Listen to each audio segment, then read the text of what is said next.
Hundreds of thousands of people living and working legally in the United States, most of them from El Salvador, Haiti, and Honduras, may be forced to return home under a Trump administration that is considering ending their protection here.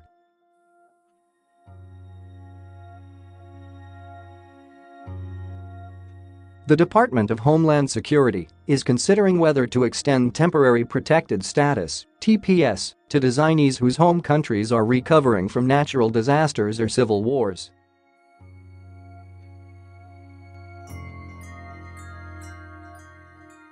These are folks that have been in this country for years. Some have been here for almost 2 decades, said Armando Carmona, a spokesperson for the National TPS Alliance, which is leading a campaign to maintain the protection.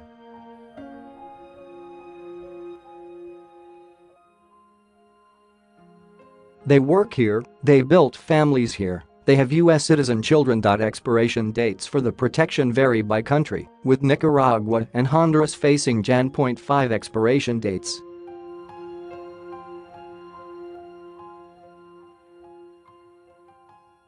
DHS decisions on whether they'll get extensions are expected by Nov. 6. Hundreds with TPS from around the country plan to demonstrate at a DHS office in Washington on Monday evening.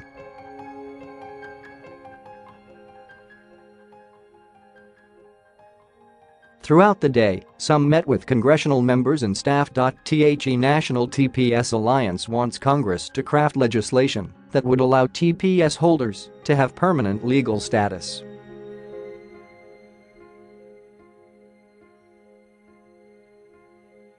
A hunger strike was planned for later in the week. Advocates say that ending TPS could have economic consequences.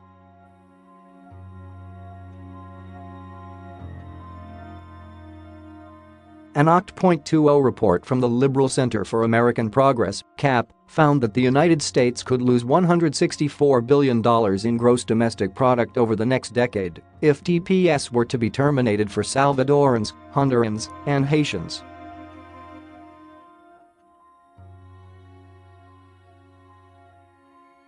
TPS is granted by the Department of Homeland Security to people already in the U.S.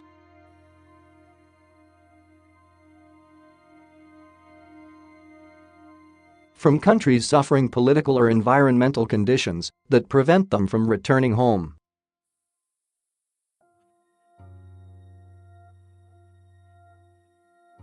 The status generally lasts from 6 to 18 months, depending on the initial announcement, but it can be extended as many times as officials in DHS and the State Department see fit.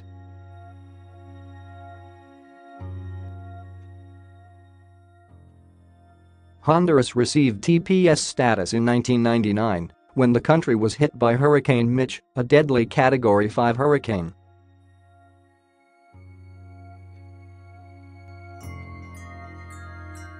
El Salvador and Haiti won it in 2001 and 2010 after deadly earthquakes. The temporary stays stretched to nearly 10 years for Haitians and almost 20 for Salvadorans and Hondurans because of multiple extensions of their TPS by DHS.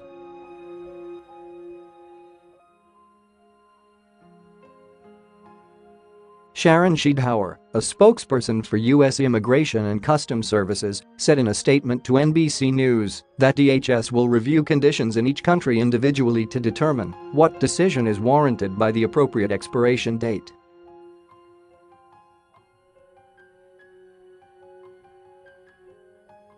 Cities with high TPS populations like Los Angeles, Miami, and Washington could see some of the greatest impact.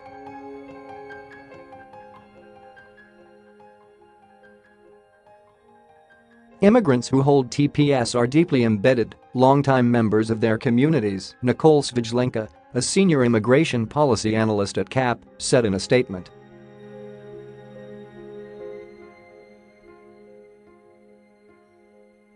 They are homeowners and parents to U.S. citizens, they contribute to the economy, and they provide critical financial support to assist recovery and stability in their home countries.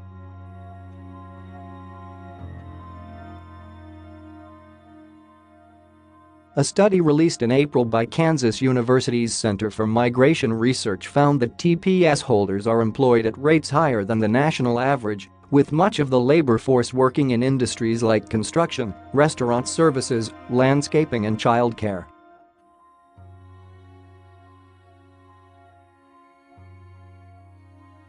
Cecilia Mangiver, a sociology professor who led the study, told NBC News that TPS holders' high participation in growth sectors means that they are a vital component of local economies across the country.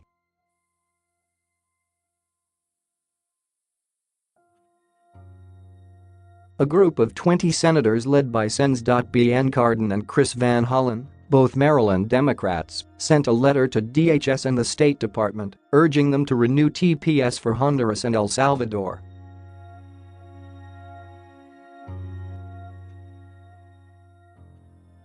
We would lose tens of thousands of productive members of our labor force who contribute to our economic growth, pay their share of taxes and make valuable contributions, the senator's letter said.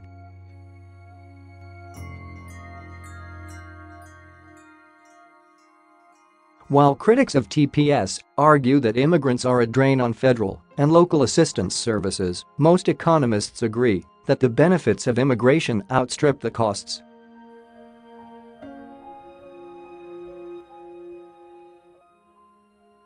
An April report from the Immigrant Legal Resource Center said that ending TPS for Haiti, Honduras and El Salvador would result in a $6.9 billion reduction in Social Security and Medicare contributions over the next decade.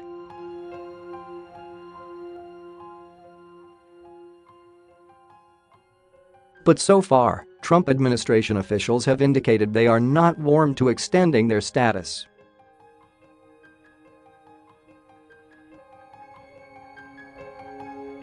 In March, John Kelly, then Secretary of Homeland Security, renewed Haiti's TPS for only 6 months.